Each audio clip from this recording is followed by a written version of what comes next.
how about you introduce yourself? Who are you? Where are you from? And my first question after that is, how did you end up in Canada? Yeah. So my name is Till Krüss, and I grew up in Germany. As always thinking I'm a German. I did a DNA test. Turns out I'm like 0% German.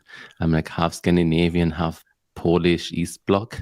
Okay. Yeah. And yeah, I grew up in Germany as in an 80s kid, 90s kid, which I think it's a really nice nostalgic time.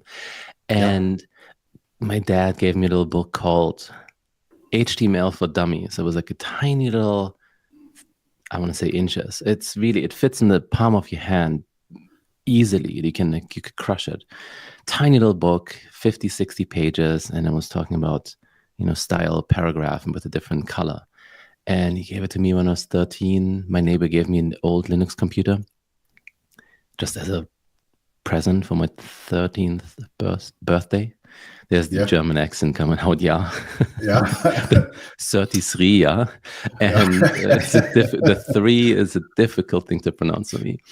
Right. Same. And yeah, I got the little book and just dove in and was, I wouldn't say obsessed, but really kind of found a creative outlet. I could create things with a computer, and to like a teenager, that was very exciting. And the next couple of years just stole libraries, the contact form scripts that you would find on all these sites, I think, are gone. DHTML drive. It's probably, maybe you remember that. Yeah. Yeah. Just, stealing code, putting my name under it, like making it a tiny bit better. But I barely knew coding and just taught myself over the years by really taking other people's open source code and pretending it's mine and trying to make it better. And often I would break. Anyway, just to taught myself. And in Canada, I landed because I really didn't jive with the Germans that are there. I think the people that leave are usually quite interesting, but it's a pretty rigid system. Kind of in the UK, all that matters is your families. It's like these tiered class societies, but it's what's your name, what's your blood. And in Germany, it's what do you have on paper? And being a self-taught programmer, it was not a good ground for me to grow in. I tried to do an apprenticeship with a German company. And after 1 year, I was so miserable and depressed because I was one of the best programmers there already as a disciple, as an apprentice. And then just said, can I curse here? Probably, huh? Yeah. Do it in German and you're safe. Yeah, right. No, it's fine. No, I didn't want to deal with these weird, really rigid systems, and you have to do things by 1, 2, 3, and you can't just jump to 4. But what if you're already at 4? And I just got annoyed. So I did a Vipassana. I think my headphones just died. No, I did a Vipassana meditation. Yeah. In Germany, I want to say. Yeah, I think in Germany, and somewhere in the south, which is like this. It's not really religious. It's all you do is you commit to 10 days and you pay attention to your breath, and you don't talk, you don't look at other people, no phone, no writing. All you do is sit there and feel your breath. And that was really nice. I don't know if you're familiar with them. I am. Yeah. Yeah. Okay. It was pretty transformative to get to know myself in quiet without any distractions. And after that, quit my job. I was doing this apprenticeship and moved to Sweden for a year, I think. Then I moved to Bali, Indonesia, stayed there for 7 years and just did psychoactive substances and danced and had a really good time and doing, websites here and there. I really got started with WordPress, actually. Before I was all into PHP. Okay. I got a bit involved in core work. And then I met we're not married. I want to say wife, but she's not my wife. My partner, she's Canadian. And after 6, 7 years in Bali, I kind of also, wanted something new, wanted to go back to You missed the cold. I missed 4 seasons. I did miss 4 seasons. It was big time. Because having an endless summer is really nice. But 11 months of go time, and it's always African dance 2 days a week, ecstatic dance 4 days, ayahuasca on the weekend. It was busy. It was nonstop, and I wanted to have these hibernation times where it's winter, it's quiet, you eat a soup, watch a Netflix show, and don't do anything. Yeah. Maybe snowboard or so once a week. Yeah. I wanted the 4 seasons again, and so we moved randomly out here to BC in Western Canada. Western Canada. So that makes you close to Vancouver, sort of. Very close, yeah. Well, 8 hours, but very close. Yeah, okay. Relatively. Yeah, that's as far as from me here to Stuttgart. So yeah, not close. Yeah, so I would miss 4 seasons.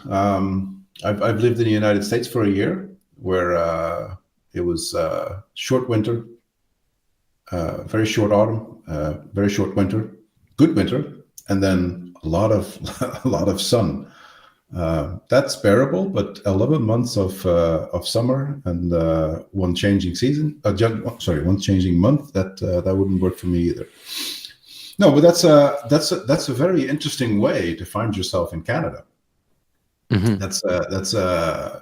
You've done I'm assuming you've done a lot of exploration while you were in Bali, in terms of how did you go from stumbling from the exploration and what do I want to do, and sort of in the WordPress you said, but what was the thing that pulled you in? Like, okay, I get this. You mean WordPress? Kind of like coding and my professional life?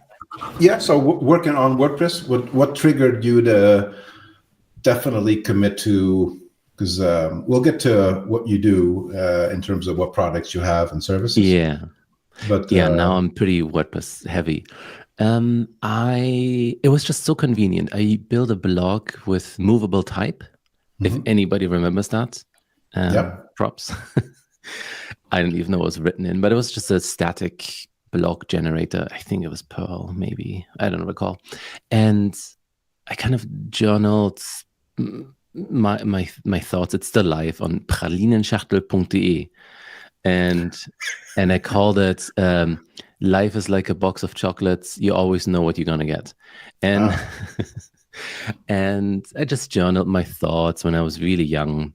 This is, 15 plus years ago. Yeah. And then I did a diary kind of just for the people. Facebook wasn't really a thing, especially in Europe. It wasn't a big thing. So I just journaled a bit every other day and wrote what happened in an interesting way for my family and friends to follow me along. And that is, I think, for a year or two. And I kind of got annoyed with it. And then I did a website for this. Here's Kirtan, which is, it's called Bhakti Yoga. So you kind of sit there and you sing ecstatically until you feel really good because you just say the same, you're chanting basically. Mm-hmm. And he wanted to have a website, and I really enjoyed sitting there and singing with him. And I made a WordPress website for him because he wanted to announce when is the next one. And it was the first time I picked up WordPress, and it took me maybe a weekend to build a site, and it looked okay for 2008, 9, 10 or so. I don't recall. And then I didn't charge him anything. And then he told everybody that I made him this amazing, great website. It was just really patched together, barely working. It was good enough. And then not everybody, but more and more people in this little town that I was living in Indonesia, all these expats or immigrants or hot vacation goers, they wanted to have a website as well. And that's kind of how I got started with it. And I worked more and more with it. I built a few plugins, and more bigger companies who wanted, okay, I don't want to have a website, I want to have an online course. And we built some course infrastructure of how to charge people. And those are the early days, like 2012. Yeah. WordPress was it was not easy to start an online store or sell something or deliver content to people. There was no plugins, frameworks. No. We had to build it all. That's really how I got started with it. And then I got a bit involved with core development in, if you still remember, MP6, the admin redesign to make it responsive and just a little bit better looking color schemes. Yeah. I worked with that team quite a bit for 6 months. And then afterwards tried to keep, it was nice because it was this bundled similar to the performance team right now. You could work on things and it was fast moving. You could use neat tools and just work on the side. It wasn't the radioactive zone around Chernobyl that is WordPress core right now, where like if you want to get anything in, there's scrutiny and there's people with machine guns outside guarding it.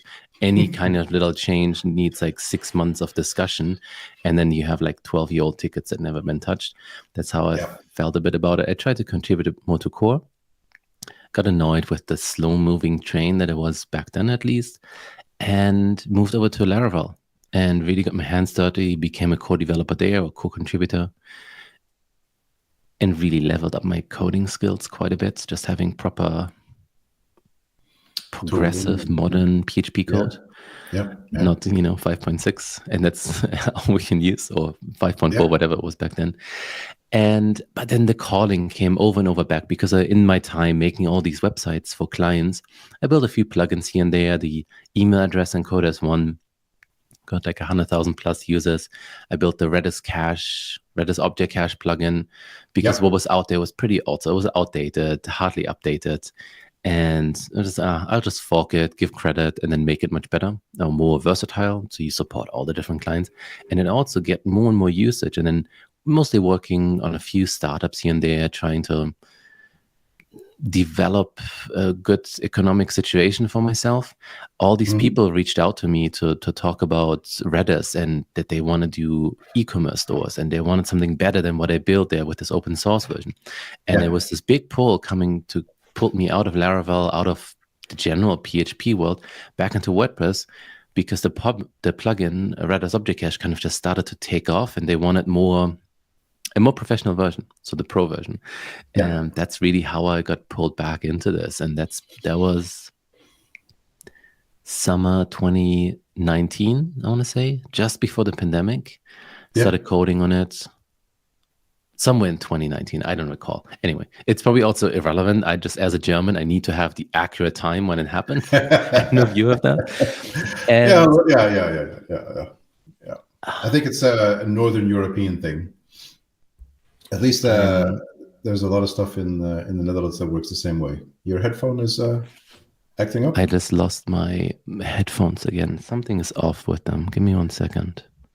I don't know if you can pause this. I can. And we're back. Yeah. Okay. Are we Yeah. back? Yeah. Sorry, I just had like a little technical thing here. Something happened with my headphone and microphone. Just as we were discussing how thorough Germans were. Yeah. No, the audio disappeared there for a second. What was I saying? I moved back from Laravel into WordPress and just dove in right before the pandemic, before this big e-commerce push in WordPress 2. Yep. Built Object Cache Pro.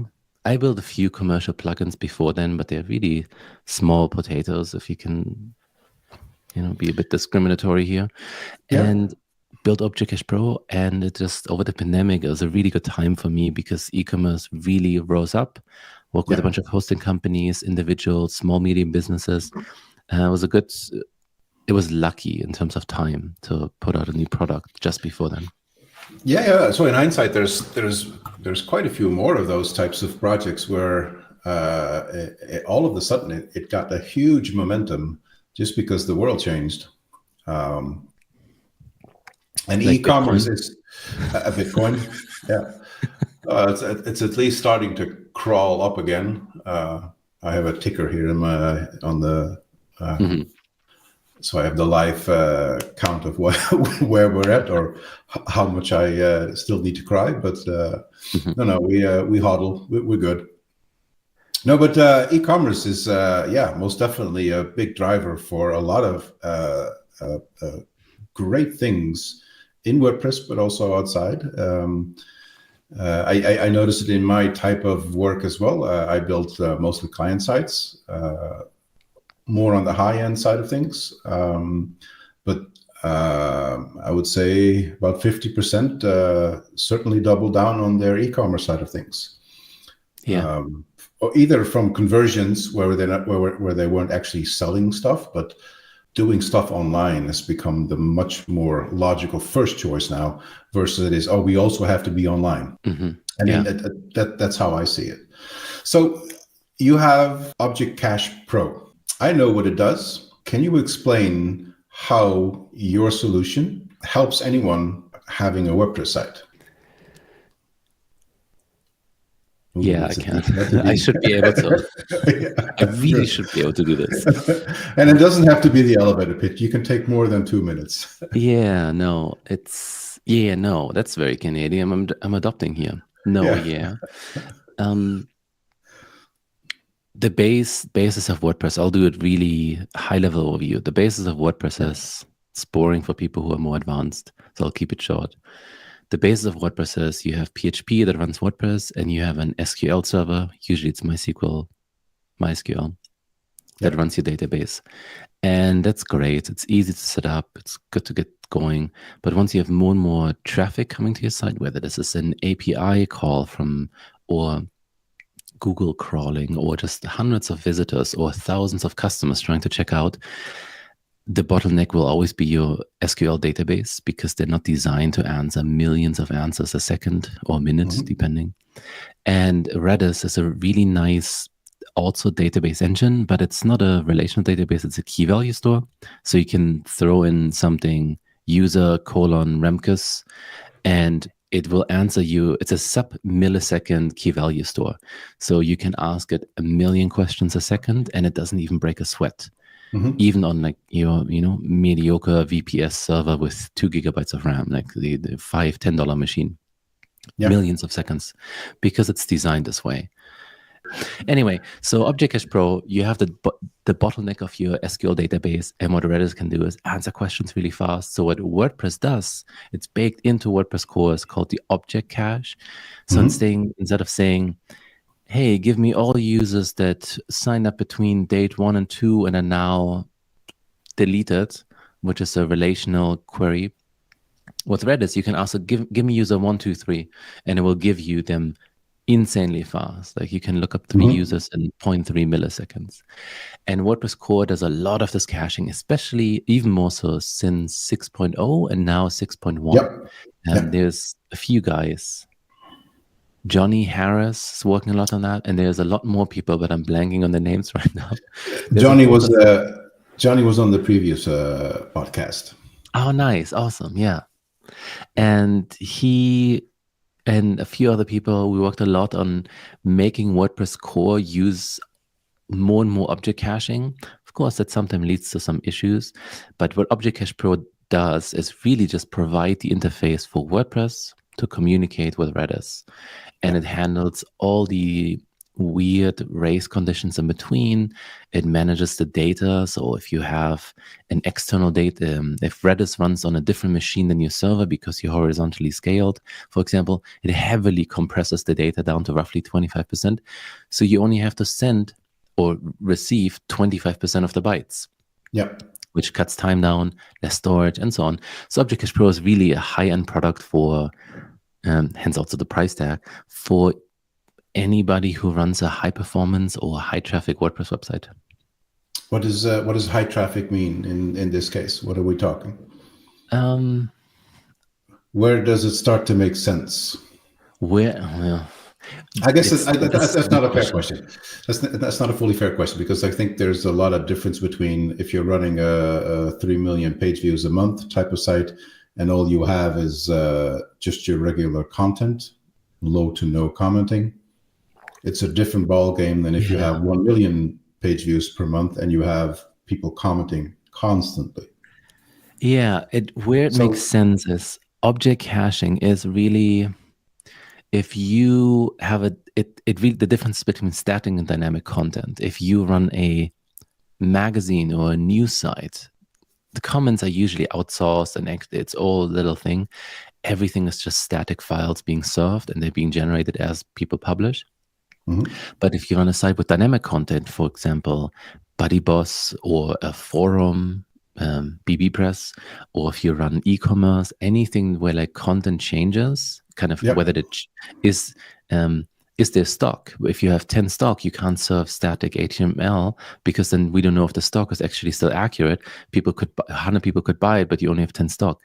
So whenever there's really dynamic content, so anybody who's logged in or e-commerce, that's when object caching makes sense. Now there's a bunch of solutions. I'm a huge fan of Redis because I think it's just the modern approach to it. And Memcache has been a bit neglected the last 10 years.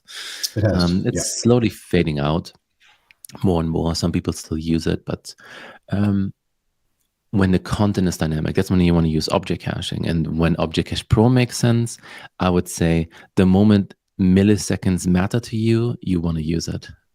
That would be my answer. That's a broad spectrum. Yeah. No, but okay, that's interesting. So you're essentially also saying it doesn't really matter how much traffic you have. It's more a matter of if the seconds and milliseconds matter. That's what you start looking at. Because, for example, we have some customers that do flash sales, and they have very little traffic. Maybe let's 100 people per hour, one person per minute, whatever it is, come to the site throughout the month. But then once a month they do a flash sale, and they have 5,000 checkouts within like 2-3 minutes, and that's where it makes sense. And other people, of course, is it the continuous traffic?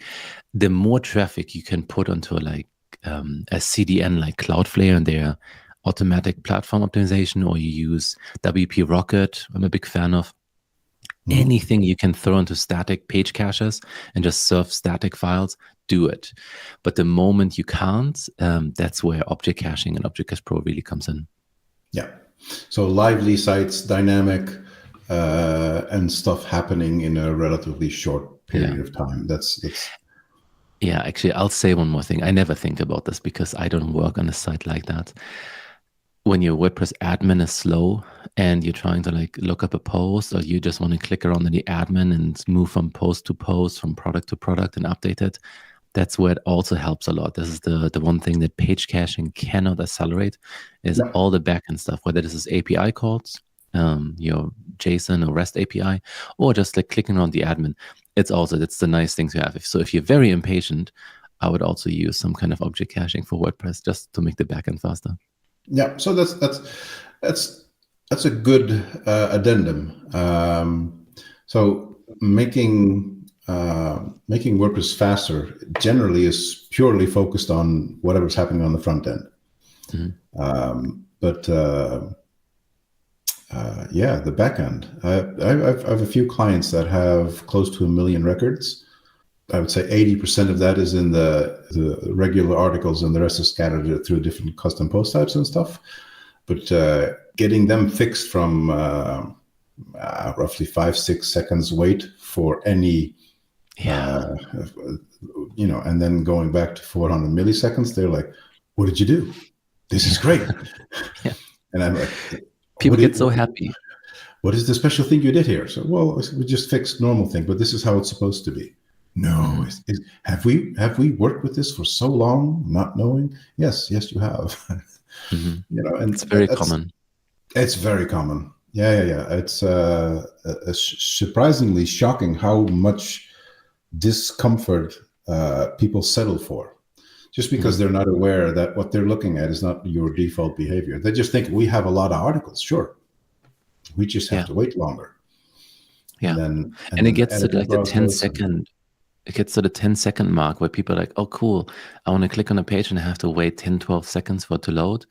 And then it's like, "Wow, it's only 3-4 seconds now after using some kind of, let's say, Redis object. That's a free version." They're like, they're so stoked. I'm like, yes, this makes people happy for sure, and it keeps the customers on the side too.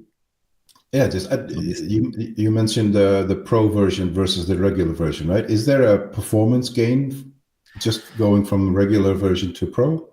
Yeah, it's also a fantastic question. I usually answer it with, if you care about reliability, go with the pro version.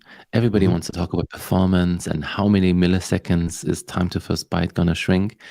But I always just go with like, well, if you want reliable caching in WordPress, if you want to install it, you say install plugin, you configure it a little bit, you say enable cache, and then you never fucking think about it again, that's when you want to use Object Cache Pro. That's a And great with the sell. free version, it's a bit more, it's a bit more shaky because it's a old, outdated. I only forked it. I didn't even. I mean, now if it's it's not even a derivative anymore. It's so customized from what Eric Mann did in like 2012, 2010.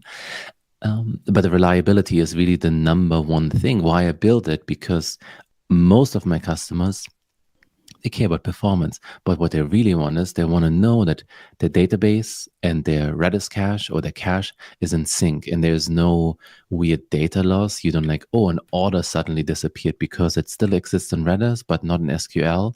And when you flush it, now there's like customer data missing or credit card information, whatever it is. Yeah. So the reliability is the main thing. But to come back to your question there, performance, of course, there's huge performance gains too, especially on high concurrent sites. So if you have a lot of concurrent users, if it's not one user after another, it's easy. But when you have high concurrent sites, with the Object Cache Pro, there's a lot of managing of not racing against each other. So the data, if some request takes 2 seconds, that request 1 doesn't overwrite what request 2 just did. We handle that. And if Redis sits on a different machine, we highly compress data so you can save RAM, because in some cases it's expensive depending on your provider. And we pulled out as much as we could from what you can achieve with userland PHP code, because Object Cache Pro is just a PHP plugin, like WordPress plugin written in PHP. And we pulled a lot out of there. We batch requests together. So instead of asking Redis 100 questions, we ask it 10 questions. We ask it 10 batch questions. So it says, in the first question is, give me 10 keys. Next one is, give me 10 keys. So we do that kind of stuff to speed things up. But there's always limits, because you always have to ask, again, the cache server.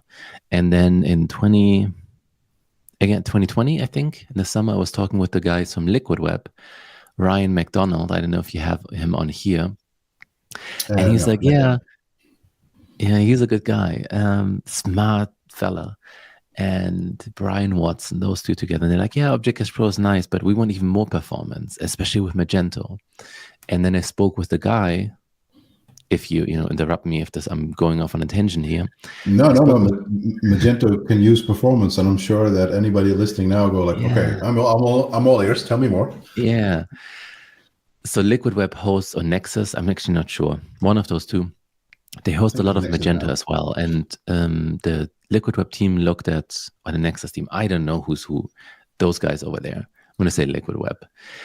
They looked at the Object Cache Pro and they were like, this is really good for WordPress, but can we get it even faster? And can it also work for Magento? And I'm like, well, maybe, I don't know. I started talking with the guy. His name is Michael Grunder, a German roots, but definitely not German. Yeah. He's like a football fan in America. Only lives a few hours south of me, just in Washington. And he makes the PHP extension called PHP Redis, or just Redis. Yep. And that extension is currently like one of the fastest mechanisms to let PHP talk to Redis.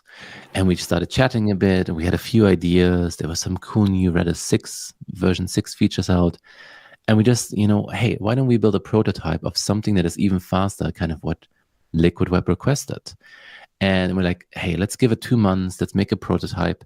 Now it's 2.5 years later and the product is ready. And we completely, from the ground up, rebuilt PHP Redis, the extension for PHP to talk with Redis, called Relay. It's our new product. And it's also free to use. There's some paid plans out there, but it's a free to use extension. And it's 100 times faster. Some machines, it's 220. The biggest number we saw is 220 times, not percent, 220 times faster. So you can we can probably run this right now in the background here if you want to share if I should share my screen, even while screen sharing. And it's a big monitor here. You can run insane amounts of data through, because what Relay does is, instead of having to go to Redis and ask all these questions, hey, give me user 1, give me user 2, give me product 5, we just keep the important data inside of PHP's memory. So all it is WordPress says, hey, give me a bit of data, And instead of having to go through a socket in Unix and talk to Redis, which is fast, but there's still I/O overhead. All Yeah. now PHP has to do is like look up a little memory block in its own memory, and that's how we achieve really ridiculously decadent speeds. And we're just now, and we wanted to launch end of last year, but working on the checkout right now. It's been running in production with Pagely and a few other really early adopters, Rocket.net, Conversio. So this is PHP Relay? I'm confused now. Hold on. Yeah, that's okay. So Object Cache Pro is the WordPress plugin. Yeah. Liquid Web wanted more performance. I'm like, well, I don't know how much you can squeeze out of this. I talked with someone way smarter than me. His name is Michael. And we built a PHP extension that achieves that more performance with Redis. Yeah. And so now there's two products. Any PHP application will benefit from this. This is not exactly. Yeah. Magento. We already have a module for it. It's instead of sticking to the WordPress space, we built something that works with all of PHP, Symfony, Laravel, Magento, Drupal, whatever you want, your own framework. It doesn't matter. It all works. Those are like the two performance. This is my life now. All I do is performance in PHP or performance in WordPress. Yeah. Interesting. That's the overview. Yeah. But that's a good overview. That gives, I think, so what I find interesting is that you found a niche within WordPress to, really dive into. That became performance paired with Redis. You then took what essentially you learned, you took over to PHP general. But I had a question for what I know is happening in between. Mm-hmm. So I'm aware of you talking to multiple hosts. What I find interesting is that you've managed to turn a plugin into a service without fully SaaSifying it, so to say. Mm-hmm. Yeah. Can you share a little bit about that? I thought about SaaSifying it to fight piracy, but then I remember that I'm not opposed to torrents, so I didn't. Yeah. Integrity check there. Okay, good. Yeah. I thought about it. It has Object Cache Pro has a lot of analytics, like really in-depth stuff. And I thought of SaaSifying that to have a remote service. But then do I want to maintain servers that do analytics? Probably not. I wanted to bundle one thing that if it's cut off from the internet, it can still run. Just really an enterprise product where there's no downtimes. I can, go to bed, or I can go to a Christmas gathering with my family, and like a week later emerge again. I don't have to worry that my servers are down. That was important to me, kind of the peace of mind and not stressing out about these things. And it's a debatable decision, but yeah, it's really just a plugin without any remote component. And of course, piracy then happens, but I think the WordPress industry is starved for, this is my opinion, and what I mean by opinion is like, take it with a grain of salt. I don't know if this is true. It just feels this way. WordPress is starved for high-end developers and high-end products, like well-crafted software that is reliable, where you can trust it. And I think my time in Laravel, I learned a lot about that. How do you write code? When you release the next version, it doesn't break millions of sites. Mm-hmm. And now I'm in the same position again, where just testing is fundamental. I don't always do test-driven development, but I always have test coverage at the end. Sometimes I just want to stub things out and write tests later. I think it's a really important thing that hosts also maybe respond to quality software that is trustworthy and not just, you hit the update button and now 200,000 sites are throwing errors, or worst case, have a white screen of death. That's, I think, was maybe just the lucky timing of the pandemic and quality software together was maybe the secret sauce. That would be my guess in hindsight. Yeah, but I don't think you've explicitly said what I was getting at. So you've turned in. What I meant is you have a plugin that does a wonderful thing. And then you have hosting companies starting to use the plugin in license, I guess. Mm-hmm. Yeah. Is that an accurate description? Yeah, exactly. And so your clients are not just site owners, your clients are also hosting companies. Yeah, and it's definitely shifting in terms of revenue. It's shifting from, it used to be about 50-50, and they grew kind of simultaneously. Yeah. And now it's shifting towards more hosting companies, which I quite enjoy. Just the revenue and the number of sites, number of deployments are definitely coming from hosting companies, especially with the recent partnership with GoDaddy. Yep. It's more and more moving in that direction, which is also I can reach more people. It's easy to support for my team. I don't have to support thousands of end users directly. It's more, there's one little, not a bottleneck, the one narrow passage between our team and, let's say, GoDaddy's team or Pagely's team or Conversio's team. It's a lot easier to run the business in a, I want to say not healthy, but in a lifestyle way where I don't hate my life. In a sane way. Yes. Yeah. It's well-being is important to me because then I can do this for decades and enjoy myself. That's kind of really how I designed everything around it, from the pricing to, like, to me, I always joke around with this, and usually it's well received. I wanted to create a product where people give me money but not talk to me. So I built something super reliable so they didn't have to do customer service. Yeah. And then they have questions and I just have documentation that explains it all. That was it was the intention, and actually it does work.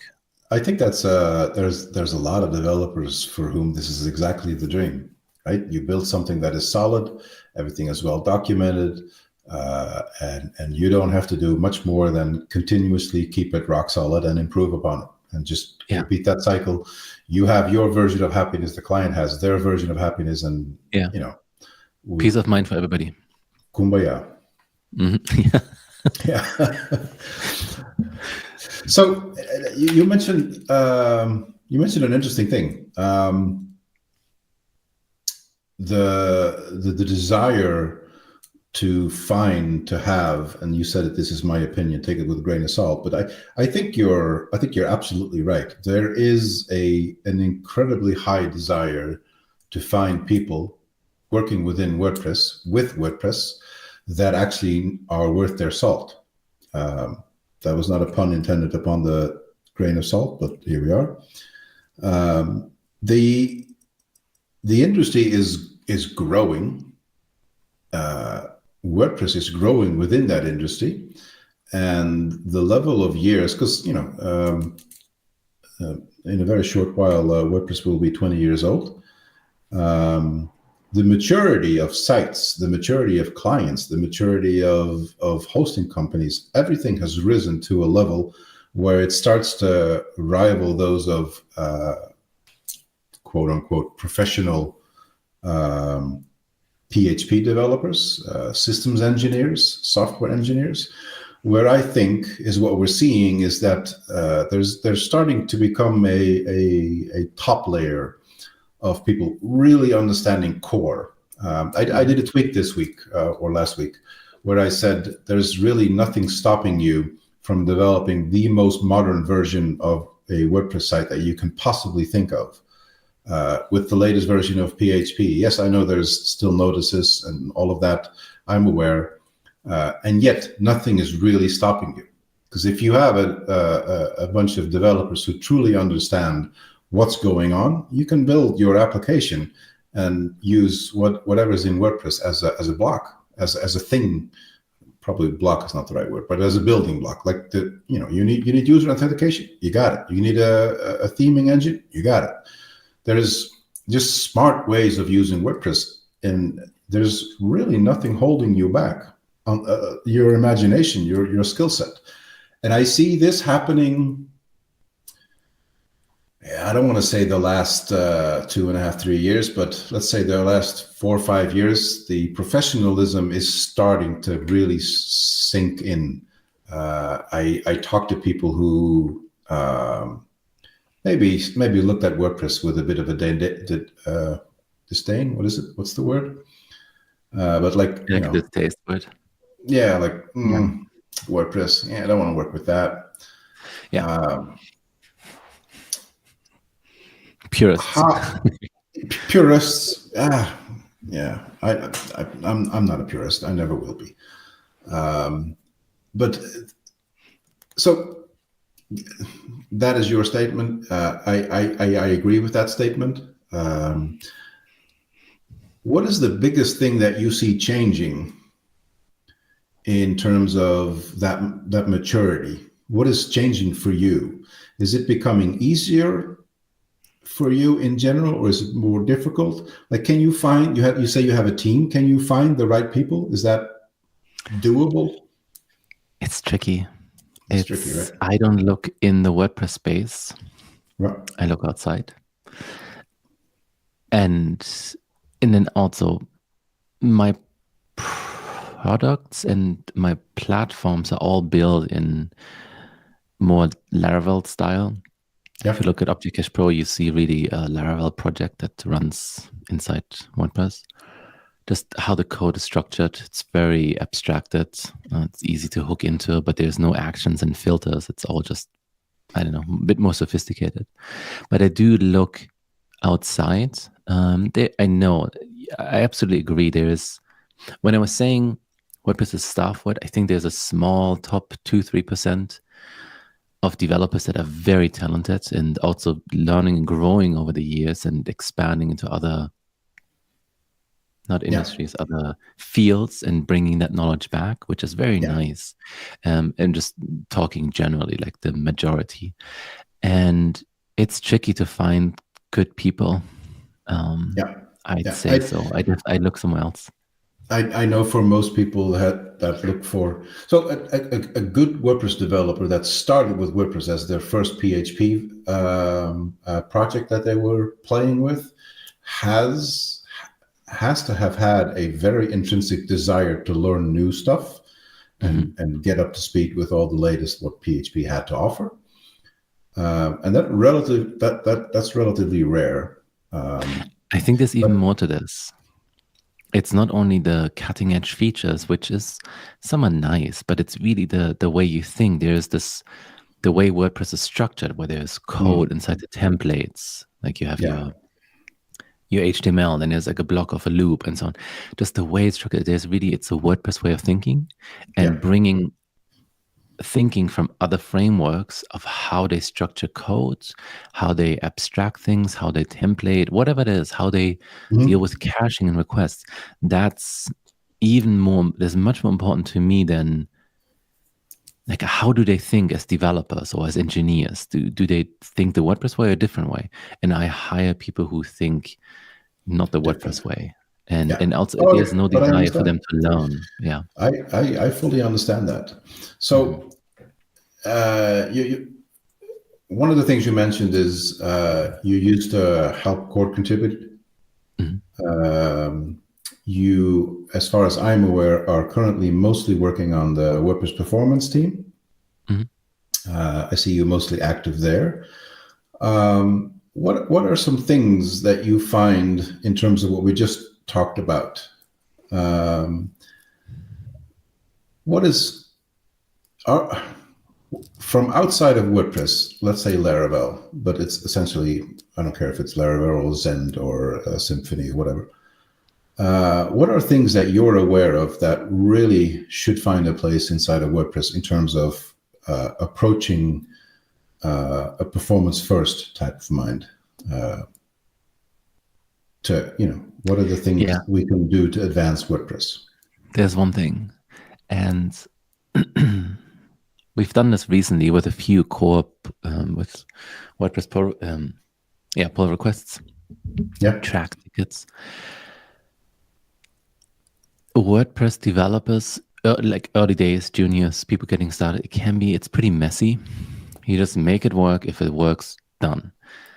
And there's two things that I personally think would move the needle a lot.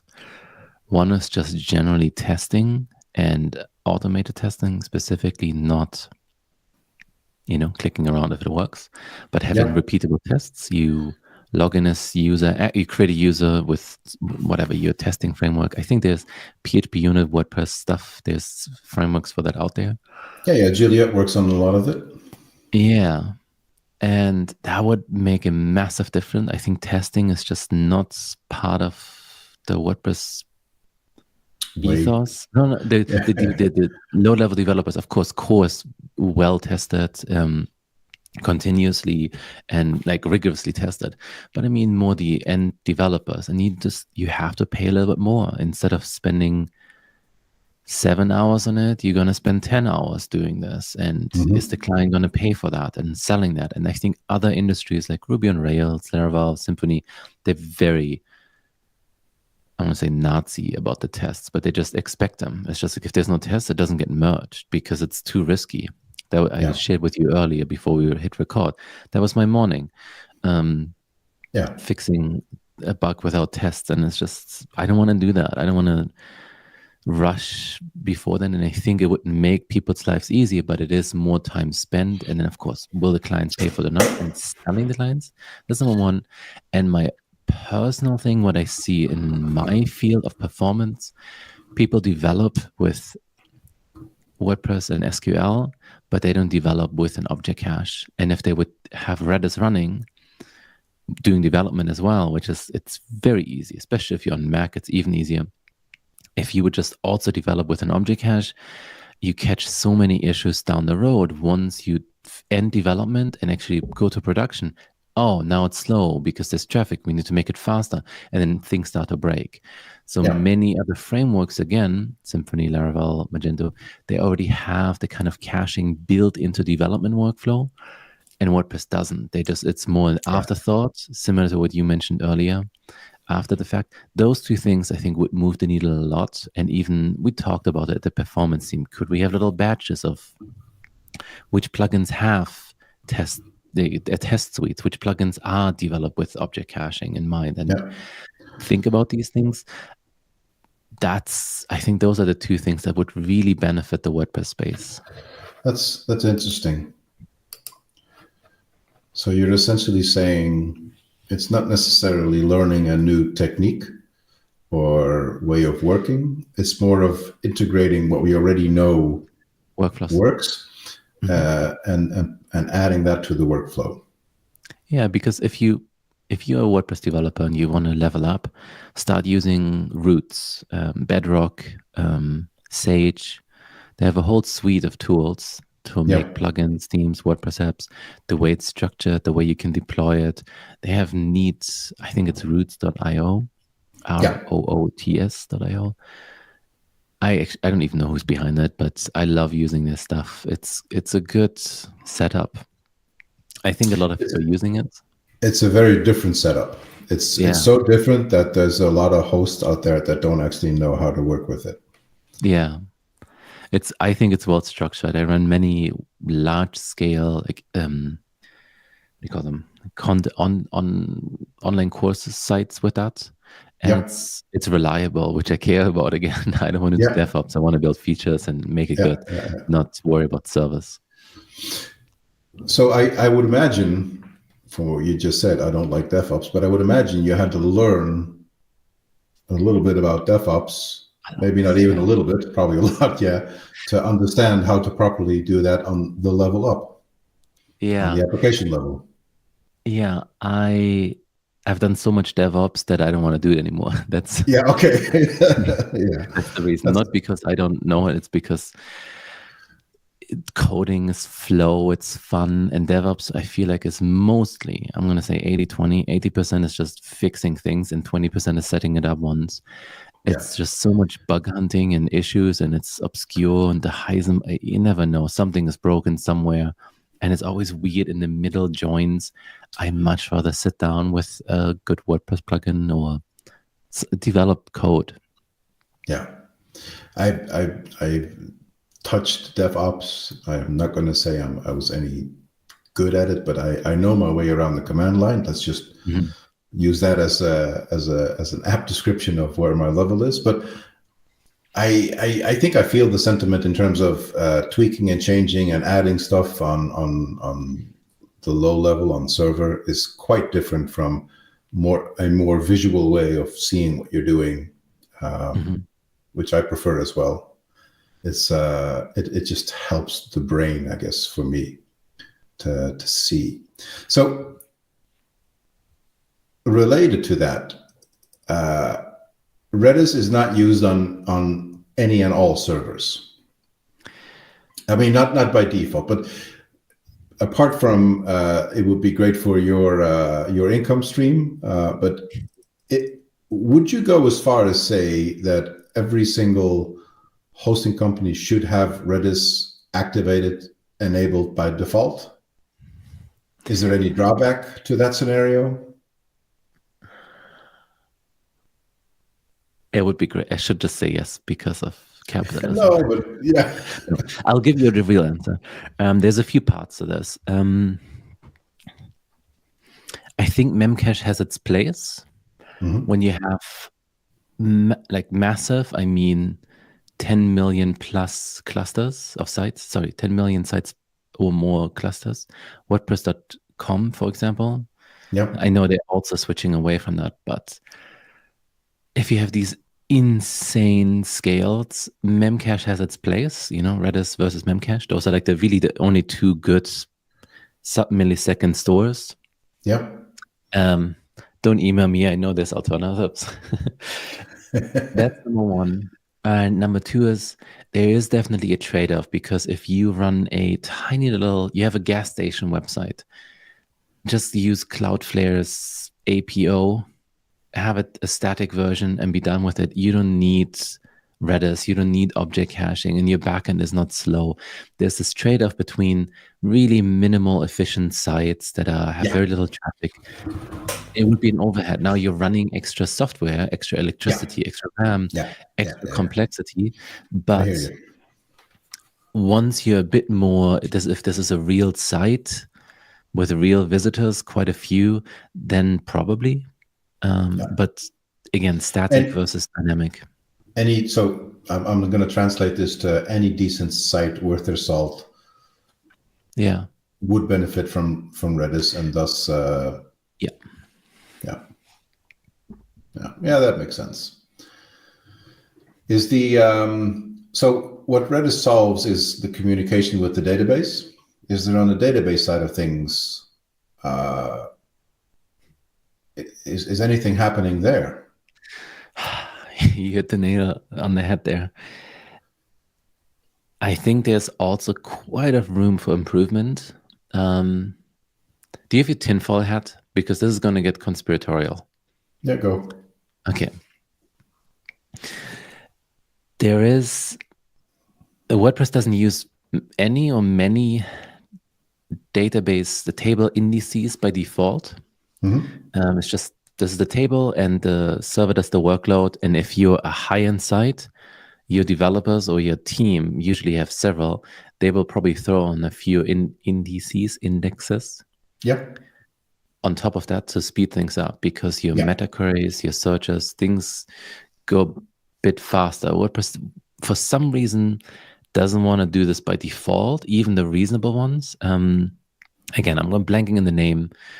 Gentleman, he built a plugin. I'll send it to you later. I think it's something called WordPress table indexes or indices. It's one plugin. Yeah, it's good. And it kind of handles that for you and installs them, because even if you're on a $10 a month Bluehost account, you can throw on table indices to make things faster if you don't want to go into caching yet. You still have caching, but again, don't email me. I understand that. You don't need to go into object caching yet. There's a little bit of work being done there, but there's pushback from core, it seemed, the last couple of months. It's a developing thing. I don't know where this is going to go, but this is a big part. And if you have a site and you want to get a bit more performance out, if you have the RAM, memory of your server, Yeah. throw in an index or two, it will probably speed it up. And usually, if you use a tool like AWS, it will show you which queries are slow. You run a little explain over it, and there's resources out there on how to even speed up SQL a bit more. Yeah. So, as you probably still remember, I used to work at Serverbolt. Mm-hmm. And one of the things Serverbolt does entirely different from any host I've known so far is database. How that works, they have their own version of MariaDB, but just start tweaking the database to the absolute optimum is good, and I think they've perfected it. But if you look at the database itself, like it is still MySQL. Is there something that needs to change there? Is there something in the works? Is there, like, there are faster databases? Yeah, I'm a huge fan of Postgres. Huge fan. Love working with it. And I don't know if I'm qualified to answer this. I can tell you that the performance team right now is working on support for SQLite. Yeah, SQLite. saw that. But this is for, hey, you want to install WordPress and all you need is really PHP and SQLite, and it's available everywhere. You can run it on Raspberry Pi. Yeah, this is the, let's spin up a tiny little instance on a toaster. That's what it's for, and it's neat. It's great for development or really efficient large scale hosting for tiny sites would be good. Yeah, I don't know if it's a good question. I wouldn't even know who could answer this. I don't either. One of the things I kind of expect there to be built at some point by someone is WordPress to be using D1, I think it's called, from Cloudflare. Yeah, that would be possible. From what I've seen, but it's also latency. You have the latency issue always. Again, I'm a huge fan of Cloudflare. Their workers, D1, R2, I really enjoy using them. I actually use them quite excessively. I remember. Yeah, workers are a fantastic product. What I can tell you from the high end, what happens is that once you hit a certain threshold and you just can't throw bigger machines at this, there's a product called AWS Aurora, and it's a serverless database, which if you run your servers on EC2 or whatever, whatever your choices there with AWS, there's not a latency issue, but you can scale this big. But I think the base price for V2 is, I want to say like $350 or $500 per month just for the database. So these are high-end sites that spend $5,000-$6,000 a month just on your server infrastructure. There's some interesting new developments. Sometimes people reach out to me with like new databases that sit in between SQL and they use better caching. But I don't know, again, how reliable this is. There's only two hard things in computer science. One is naming things and the other thing is cache invalidation. Maybe I switched this up, but it's a real thing. Cache invalidation is hard. It's a hard problem. So when someone says, I have a new database that is better at caching, I'm like, test it. Yeah, prove it. Mm-hmm. Prove it. Yeah. Okay. Yeah, because, from someone who is, a lot of my work is about optimizing WordPress, right? So I run into the weirdest scenarios where people just look at that one little tiny layer and optimize it to ad infinitum, yet they stop right there. They don't look below, they don't look above. From our previous conversations outside of this podcast, but also from here, it's very clear that you look outside of that bubble. So, then the database layer is most definitely something to look at as well. You have PHP, and which is essentially make sure that you're on the latest and greatest. Because I think for the last 5-6 years, there's been proven to be faster and faster and faster. So minimum 10%, but there have been higher bumps of just pure raw speed, processing speed. You have a lot of stuff you can do on inside the application, smarter code. You have your Cloudflare layer, all of that, but nobody's really talking about the database. It's sort of and it's definitely the layers of caching. Where do you want to reduce the time to first byte, which would be all server-side stuff, or do you want to reduce the, a meaningful paint from like time to first byte until it's rendered? And one is one is your CDN image optimization, JavaScript stuff. And there's a lot of bad plugins out there where like just throwing all the JavaScript into one file or inlining it in HTML.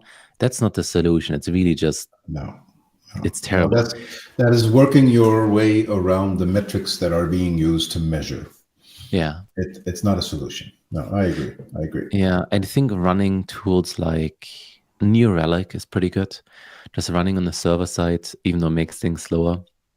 There's a few monitoring tools. I think the Scout. Again, I'm blanking on this. There's Scout, New Relic, Blackfire. I think does it now. Continuous monitoring of Blackfire just seeing. Is what Johnny mentioned as well. Yeah, requests are coming in. To the requests being sent to the browser, or it's done, and what's taking up time? Is it Yoast SEO? Is it Hello Dolly? What's really taking up the time to process this request? Is PHP actually really fast, but it's waiting 60% of the time for queries from SQL? Then you probably want to use Redis. How fast is Redis? Redis shouldn't take up too much of this. And I think running something like New Relic, again, on sites that need it, you don't want to optimize the little yoga studio site, but a proper, e-commerce or like a more worth their salt, like what you said earlier. Running New Relic, or at least occasionally, you can always flip it on and off. That's how I usually optimize, or even ask questions when people are like, my site is slow. I'm like, what's slow? It's there should be guides on this and videos on how to find this out with WordPress. I think you've given us a good overview of not only what you do, but also where your passion lies. And one could say it's performance, but I'm tempted to say it's stability. So providing performance within stability. I think unless there's something you say that I need to get this off my chest, this is what everybody should hear. Now is your time to grab the mic and, Yeah, follow me on Twitter. Follow me on Mastodon. Your preferred platform. And if you want to see some cutting edge stuff, check out relay.so. That's the next upcoming. It's a real next gen PHP extension. Check it out. You can use it for free. It's integrated. Like it's worth to. You can use it today. I'm excited to test it and play with it. Well, thank you, Till. My pleasure. Thank you, Marcus. It's been a pleasant one, and I think we've all learned a lot. So thank you, sir. Yeah, let's do this again. And we will. Nice to see you, man.